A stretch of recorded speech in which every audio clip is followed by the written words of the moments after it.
11 ഈ സിനിമ ഒരു മാസം മുമ്പ് കൃത്യം 4 ആഴ്ച മുമ്പ് ഇത് തിയേറ്ററിൽ റിലീസായി. ഞാൻ അന്നേ ഇതിൻ്റെ ട്രെയിലർ ബുക്ക് മൈ ഷോയിൽ ഈ പടം ഉണ്ടെന്ന് പറഞ്ഞാൽ പിന്നെ ട്രെയിലർ നോക്കിയപ്പോൾ എനിക്ക് ഭയങ്കര ഇൻട്രസ്റ്റിംഗ് ആയിട്ട് തോന്നി. ഒന്നാമത് എൻ്റെ ഫേവറേറ്റ് ജോണറാണ് ഈ ക്രൈം ത്രില്ലർ. അതിൽ തന്നെ ഈ സീരിയൽ കില്ലിംഗ് അന്വേഷണം എനിക്ക് ഭയങ്കര ഇഷ്ടമുള്ള പരിപാടിയാണ്. അതാണ് ഇതൊന്നും മനസ്സിലായി.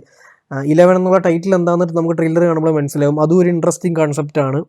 അപ്പം അന്നേ കാണണമെന്ന് വെച്ചതാണ്. പക്ഷേ ഇവിടെ ഷോസ് കുറവായിരുന്നു. ഞാൻ ഒരു തവണ പോയപ്പോൾ 10 പേര് താഴെ ഉള്ളതുകൊണ്ട് പടം ഇട്ടില്ല. പലരും അറിഞ്ഞിട്ടില്ല, ഇവിടെ നിന്ന് ഉള്ളവർ അവിടെ പോലും അറിഞ്ഞിട്ടില്ല. ഇത് ബൈലിംഗ്വലായിട്ട് ഇറങ്ങിയതാണ്, തമിഴിലും തെലുങ്കിലും.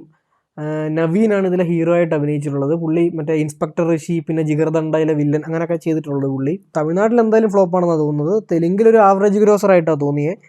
അപ്പോൾ OTT വന്നു കഴിയുമ്പോൾ എന്തായാലും കാണണം എന്ന് വെച്ചതാണ്. തിയേറ്ററിൽ പോയപ്പോൾ കാണാൻ പറ്റാഞ്ഞുണ്ട്. ഇന്നലെ സിനിമ ആമസോൺ പ്രൈമിൽ ഇറങ്ങി. പല ആപ്സിലുണ്ട്. ടെൻറ്റിക്കോട്ടയിലുണ്ട്, പിന്നെ സിംപ്ലി സൗത്തിലാണെന്ന് തോന്നുന്നുണ്ട്, പിന്നെ ആമസോൺ പ്രൈമിലുണ്ട്. നമ്മൾ കൂടുതൽ പേർക്കുള്ളത് പ്രൈം വീഡിയോ ആണല്ലോ, അതുകൊണ്ട് അതിൽ അവൈലബിൾ ആണ്. സിനിമ എന്തായാലും ഒന്ന് കണ്ടു നോക്കൂ. രാക്ഷസൻ ലെവൽ ഉണ്ടെന്നൊക്കെ പലരും പറഞ്ഞായിരുന്നു. ഈ ഒരു ഗ്യാപ്പിൽ ഞാനിങ്ങനെ റിവ്യൂസൊക്കെ നോക്കിയപ്പോൾ തിയേറ്ററിൽ കണ്ടവർ. പക്ഷേ എനിക്ക് അത്രയൊന്നും തോന്നിയില്ല. അതൊരു ചുമ്മാ ഒരു എക്സൈറ്റ്മെൻറ്റിൽ പറഞ്ഞാവാം.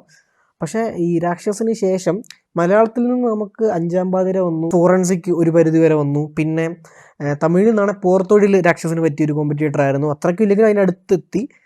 അപ്പം ഇതും അതാണ് പറയാനുള്ളത്. അതായത് ആ ഒരു രാക്ഷസൻ്റെ കോമ്പറ്റീറ്റർ അല്ല, രാക്ഷസൻ്റെ കോമ്പറ്റീറ്റേഴ്സായിട്ട് വന്ന ഞാൻ ഇപ്പം പറഞ്ഞ പടങ്ങൾക്കൊരു കോമ്പറ്റീഷൻ വേണേൽ കൊടുക്കാൻ പറ്റിയ പടമാണ്. അത് കഴിഞ്ഞിട്ട് ആ കൂട്ടത്തിൽ വന്നതെല്ലാം മറ്റേ അതേ പാറ്റേൺ ഫോളോ ചെയ്തിട്ട് വന്ന കൂതറപ്പടങ്ങളാണ്, തട്ടിക്കൂട്ട് പടങ്ങളാണ്. അപ്പോൾ ഇത് അങ്ങനല്ല. അപ്പോൾ ഇപ്പം എല്ലാവർക്കും അതിനോടുള്ള ഒരു മൂഡ് പോയി. അങ്ങനത്തെ സീരിയൽ കില്ലിംഗ് പരിപാടി കാണാനുള്ള മൈൻഡ് പോയി. കാരണം ഇപ്പം എല്ലാം ഇങ്ങനത്തെ ചവറ് വന്നിട്ടേ ഇനിയും വീണ്ടും ഒരു രാക്ഷസന് അഞ്ചാം പതിരെ വരുമ്പോൾ ആ ഒരു ട്രെൻഡ് പിന്നെയും തുടങ്ങും. അതിന് മുമ്പുള്ള ഒരു സാമ്പിൾ പടമായിട്ടാണ് 11 എനിക്ക് തോന്നിയത്. ഡീസൻ്റാണ്, വൻ പുള്ളി എന്നല്ല പറയാനുള്ളത്. പക്ഷെ ഉറപ്പായിട്ടും നിങ്ങൾ ഈ ഒരു ജോണറിൻ്റെ ഫാൻസ് ആണെങ്കിൽ ഉറപ്പായിട്ട് ഈ സിനിമ നിങ്ങൾക്ക് കാണാം. അപ്പം ഇങ്ങനത്തെ ഒരു സിനിമ ഉണ്ട്. ഇപ്പം OTT വന്ന സിനിമകളെ പറ്റി ഒരിക്കലും ഞാൻ റിവ്യൂ ചെയ്യാത്തതാണ്.